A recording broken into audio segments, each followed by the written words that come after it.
you like my channel, please subscribe.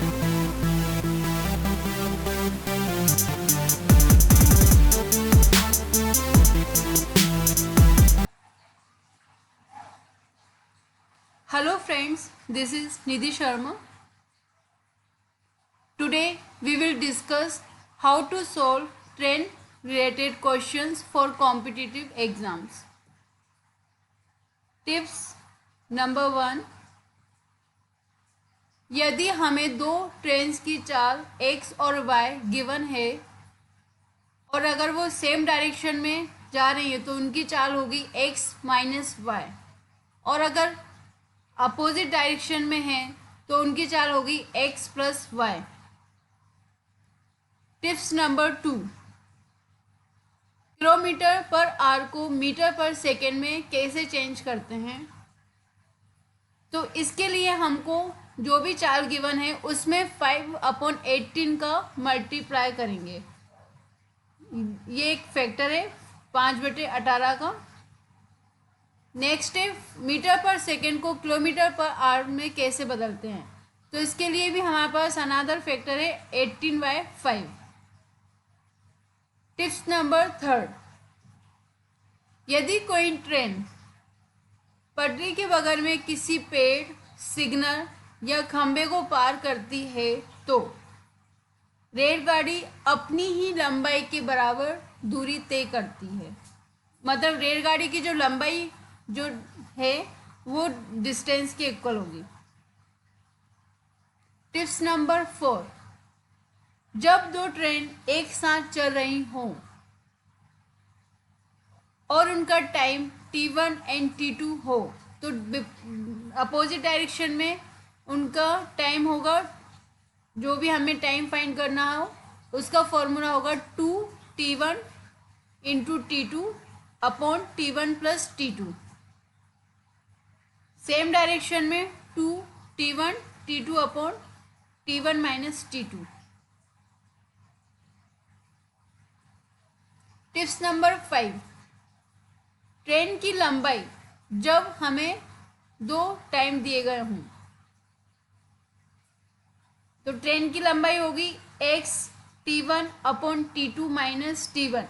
ये सारे tips हम आगे एग्जाम्पल्स के थ्रू समझेंगे.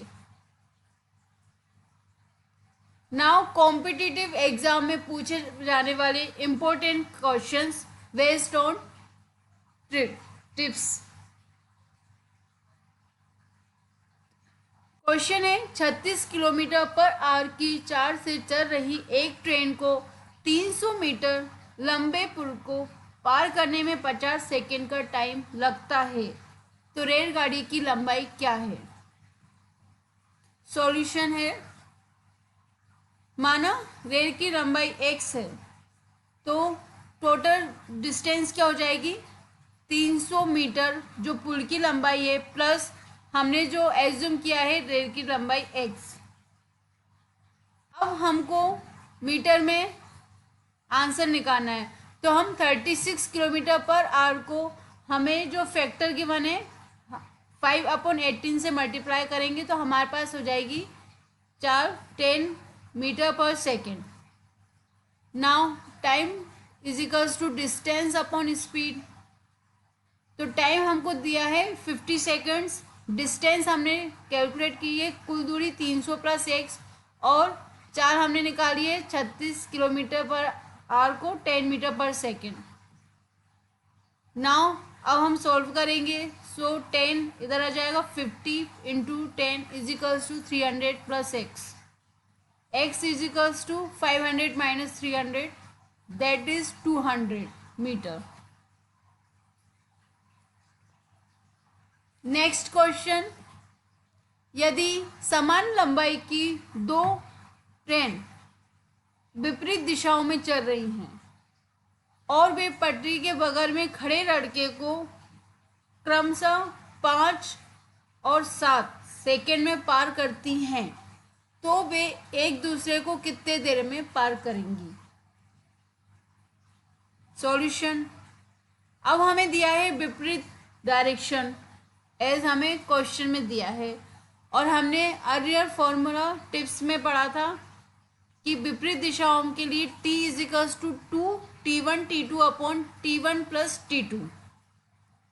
अब यहाँ हमें t1 की वैल्यू 5 और t2 की वैल्यू 7 है। Now we will put this value 2 into 5 into 7 upon 5 plus 7। यहाँ हो जाएगा 2 into 35 upon 5 plus 7 12। Now 30/6, this is the answer. Now next question is, एक ट्रेन 12 सेकेंड एक खंबे को तथा 14 सेकेंड में 300 मीटर लंबे प्लेटफॉर्म को पार करती है, तो उस ट्रेन की हमें लंबाई फाइंड करनी है। सॉल्यूशन, ट्रेन की लंबाई L is equals to x T1 upon T2 minus T1। हमने टिप्स में ये फॉर्मूला देखा था।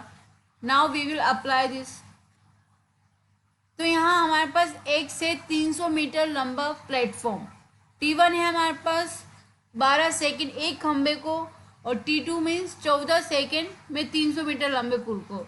Now we will put 300 multiply by 12 upon 14 minus 12, 300 into 12 upon 2, 300 into 6 is equals to 1800 meter will be.